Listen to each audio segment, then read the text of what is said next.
What's up, welcome back to Nowstalgia. Dave here with a review of Roofman, the new crime comedy film starring Channing Tatum. This film is directed by Derek Cianfrance, who has not been around too much lately. Of course, I think Cianfrance best known for, two back-to-back well-liked films in the beginning of the 2010s with Blue Valentine and The Place Beyond the Pines. But since then, you had The Light Between the Oceans back in 2016, that Michael Fassbender, Alicia Vikander romance film that was not super well regarded.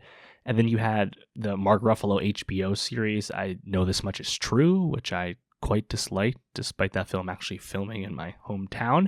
So it's been several years since he's done much of anything. And now here we're here with Roofman. And Roofman continues the positive momentum of Channing Tatum's recent work since he kind of ended that hiatus and got back in the swing of things. His charms, his abilities as a leading man, specifically in lighter fare such as this film, work really well. The movie has an enjoyable and light enough tone and also a quite compelling true crime element to its story. I don't think there's a lot of depth to the dramatic interpersonal relationships that get established in this film. I think you're more invested in the overall outrageousness of a lot of this real life story, and Tatum is really capable and able to really carry the movie. One thing I really liked about the movie is just that it's a period film set in the late 90s, pre-smartphones and stuff.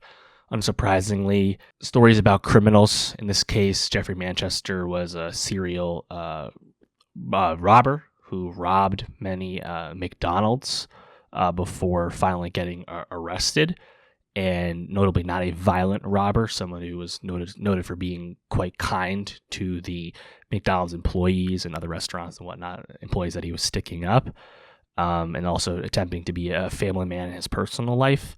Tatum is really, really good at that material, but because it's a 90s film, the lack of sophisticated surveillance is easy to forgive. The lack of cameras in everyone's, pockets as they walk around makes a lot of sense.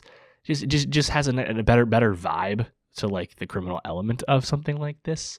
And I think just the concept of Toys R Us as a viable, busy store, like it was in the 90s, right? I think that nostalgia factor alone is a huge element to this. I mean, taking that a step further, at one point, Jeff is stealing video games from the Toys R Us and selling them to a pawn shop and getting like good money for them. Another concept of getting good money for trading in physical media, bygone era for sure. But I think just the overall, like how he sets up his hideout in the Toys R Us in the film and is able to sustain himself by showering in the bathroom sink and stealing children's candy and eating baby food and shit like that. Like all of that is good stuff. And then, the film unsurprisingly has to get a bit more dramatic, a bit more serious, melodramatic for sure, where he, like in real life, ingratiates himself into the local community, joining a church and getting into a relationship with an employee of this Toys R Us, Lee, played by none other than, of course, Kirsten Dunst. And I think Dunst and Tatum have, pretty good chemistry, and I think the actors playing her kids that are also in the picture here, pretty solid as well. You have super small roles for like the pastor of the church is played by Ben Mendelsohn. The manager of this Toys R Us is played by Peter Dinklage. Ben Mendelsohn's wife at the church is played by Uzo Aduba. Juno Temple and Lakeith Stanfield also factor in small roles. It's really just about Tatum and Dunst, and more so just Tatum. I guess it's nice to see Emery Cohen as one of the other Toys R Us employees, just because he had a really big turn in The Place Beyond the Pines. I think we thought his career was going to go in a stronger direction than it ended up going. I mean, after Brooklyn, we haven't really heard from the guy too much, but it was nice to see him, I suppose.